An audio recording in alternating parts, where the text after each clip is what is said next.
তো গাইস, প্রথমে ভিডিওটি দেখো, তারপর পাবলিকের করা সুন্দর সুন্দর কমেন্টসগুলো পড়ে শোনাবো। আর যখনই বৃষ্টি হয় এখানে প্রচুর ছেলেমেয়েরা বল খেলতে চলে আসে, আবার অনেক ছেলেমেয়েরা আছে বৃষ্টিতে ভিজতে আসে আমাদের মতো। আর আমরা দুজনে এসে সোজা নাচ শুরু করে দিয়েছি, মানে কি বলবো, একটা আলাদা লেভেলের আনন্দ হচ্ছিল। আর নিজের শখের পুরুষের সাথে বৃষ্টিতে ভিজতে গেলে এটা একটা ভাগ্যের দরকার, আর সেই ভাগ্যটা আমি পেয়েছি।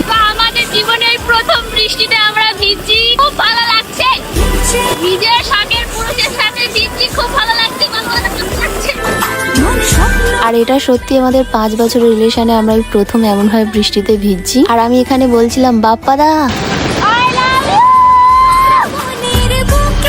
আর এই জিনিসটা একমাত্র তারা বুঝবে যাদের জীবনে এই সুখটা আছে, আর যাদের জীবনে এই সুখটা নেই তারা কেউ বুঝবে না। तो चलिए शुरू करते हैं। যাদের জীবনে সুখটা নেই তার জীবনে দুঃখ কষ্ট ছাড়া আর কিছুই নেই।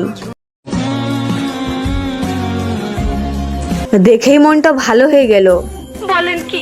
প্রতিমাদি, তোমাকে দেখে বোঝা গেল ইচ্ছা আর প্রেম থাকলে গ্রামের মাঠেও জীবন সঙ্গীকে নিয়ে বৃষ্টিতে ভিজে আনন্দ করা যায়।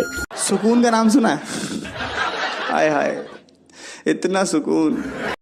অনেক সুন্দর হয়েছে প্রতিমাদি, তোমাকে আর বাপা দেখে অনেক সুন্দর মানিয়েছে।